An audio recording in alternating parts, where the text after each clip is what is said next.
Get ready for your daily dose of marketing strategies and tactics from entrepreneurs with the guile and experience to help you find success in any marketing capacity.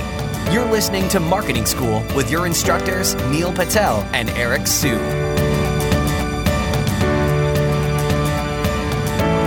Welcome to another episode of Marketing School. I'm your host, Eric Su. And I'm Neil Patel. And today we're going to talk about 7 ways to nail the Skyscraper method. So I'm going to talk about the Skyscraper method really quick. This is a term that was coined by our friend Brian Dean, also known as Backlinko.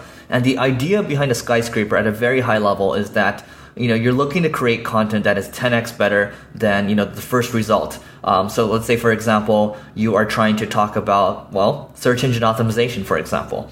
And then you Google search engine optimization, you take a look at the first 3 results. What really stands out about them? What can you do that's 10x better to make your version the canonical version? So that's basically what the Skyscraper method is. Neil, I'll let you start it off with number 1. The first one is, so with the Skyscraper technique, most people just think that they can add more content, make it more thorough. That's not enough. The content that you place in there has to be better. And when I mean better, more advanced and more detailed, right? Not necessarily in pure length, but more advanced in which when people read it, they're just like, oh, wow, I'm getting a ton of value. So example of a Skyscraper technique post could be 100 SEO tools that you have to check out, right? Or something like that. Let's say someone wrote an article previously on 50 SEO tools that you have to check out. And the title sucks, but just assume it's a good title. And now you're adding 50 more ways. Well, just listing another 100 ways isn't enough. Theirs could just been covering each tool. Where you don't want to just cover each tool, you may want to include reviews on what most people think, right? You may also want to end up putting in there, hey, this tool works really good for e-commerce sites and it works really well for blogs, but it doesn't work well for lead generation sites. I'm just making up an example, but going that much more in depth and that much more advanced, like you can even go into a tool and being like, here's the top 3 ways to use the tool and breaking down the specific actions you would take in the tool to start getting results from it. That's something that people would be like, oh, wow, this post is way better than the original. It has way more value to offer. And the second thing is, this is actually building on what Neil just said. Actually, Neil and I just had a conversation the other day about how long form content really stands out. And one thing is, having unique data. So if you actually look for one of Backlinko's posts on how he analyzed 1 million search results, he has a lot of different images in there that shows different data points, right? And it's not easy to analyze 1 million search results, right? That's unique data. And, he's sharing it with everyone. And when you do something like that, that tends to get a lot of links. So, whether you have something unique, maybe you've done some type of report, something really in-depth, think about the things that you can share that are unique that nobody else can just kind of pull out of thin air, and then you'll be ahead of the pack. Another thing you want to do is make your content really skimmable. So when people do thorough pieces of content that are long and have many different points in them, they don't make it where the content's skimmable. And an example of this is people just think putting headings in each section is good enough. But if you break down your content and you say, hey, what kind of business type are you? And are you a beginner? Are you an intermediate? Are you an advanced person? Whatever it may be. Slice and dice it however you want. So then that way, when people are reading your blog post, they can be like, oh, I'm trying to grow my traffic. And of course, this mainly works for marketing-related articles, but you can do this for any industry. Let's say it's marketing. I can say, hey, I'm a newbie marketer, and I have an e-commerce website. And then I'll break all the content down into what's relevant for you. Because if your Skyscraper technique is about SEO tools, well, not every single SEO tool works for each and every single business type out there. Same thing, if your article is about dog food, and it's the most thorough dog food article out there, you can just ask people, my dog weighs on average, and it's this type of dog. And then you can end up showing the dog food that's best for that type of dog, right? Or let's say even if they say their dog is 12 years old versus a puppy. I'm assuming that there's probably dog food. I don't have an animal, but I'm assuming that there's probably dog food for older animals that wouldn't be relevant for a puppy, let's say. But by doing that, the article then becomes way more powerful due to the fact that a user is now able to adjust it so that the information is really tailored to them.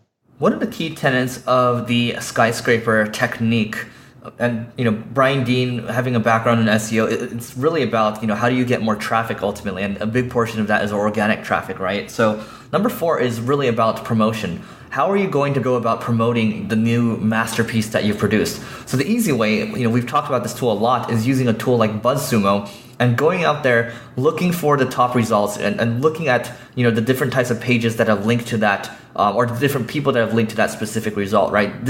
You can create an outreach list, and you'll have an Excel sheet of people that have tweeted this, people that have also specific websites that have mentioned it as well. And then you can use a tool like Email Hunter, that's emailhunter.co, and then find those people or those webmasters, whoever it is exactly that have shared that piece of content, and then create an outreach type of campaign. And also, don't forget about promoting to your email list, your social channels as well. And, in some cases, if your piece is really that good, you can even take it to, believe it or not, you can go to Reddit. And then, you obviously can't be too self-promotional, but I've seen pieces that have done really, really well on Reddit, where people are actually just contributing to the conversation and it just kind of blows up from there. So food for thought there. You have to definitely think about different ways you can go about promoting it. It's not just you create it and they're going to come. I remember Derek Halpern from the Growth Everywhere podcast, he talks about 20% of the time in the beginning, you're going to be spending it on creation. The other 80% is going to be promotion. When you're dealing with a blog post that's really in-depth, it doesn't matter how amazing of a post that you write. If your headline sucks, no one's going to read it. 8 out of 10 people will read a headline. Only 2 out of 10 people will read the rest of the post. That just shows that most blogs are losing people with their headline. So go out there, Google copy blogger headline formula, or go to Portland and look up their title generator, right? That's a tool. Type in keywords within your space and look to see what type of attractive title you can end up creating. You can also go to buzzsumo.com, type in keywords, and you'll see which titles or headlines within your space have gotten the most social shares. Usually if a post got a ton of social shares, that means people love the content. The point I'm trying to make is focus on crafting a really amazing headline, and you can do this by just doing a quick research. It doesn't take too long, maybe like 5-10 minutes. And then once you have some headline ideas, it's not just about A/B testing them, because you don't want to just come up with 10, 20 headlines and just A/B test them all. It's about testing the best ones. And a guy named John Murrow used to do this. He would go to like a bar in the place that he lived, and he would just throw around his headlines to people who are there drinking. And if you can get the attention of someone who's drunk or buzzed, the chances are you have something that's really intriguing. Great. And number 6 is making use of content upgrades. And this is something that Backlinko talks about as well. I mean, if you're going to spend, we're assuming a couple hundred or thousands of dollars on a piece of content, you're going to spend weeks, creating this masterpiece. Well, the idea is if you have a content upgrade, this is also known as a lead magnet, people can opt into a resource that is very closely related to whatever you did. So, for example, if you have a search engine optimization kind of skyscraper post, well, then you might have something on here's an SEO checklist, like a companion checklist to the post. And when you do something like that, you're able to drive your conversion rates as high as, in some cases I've seen, some of our lead magnets or content upgrades convert at 15 to 20%. So that's something you want to think about because, traffic's important, but, collecting emails are likely important for your business as well. I've also done a lot of analysis and testing on these long form blog posts. And I use Crazy Egg, right, which is one of my software companies.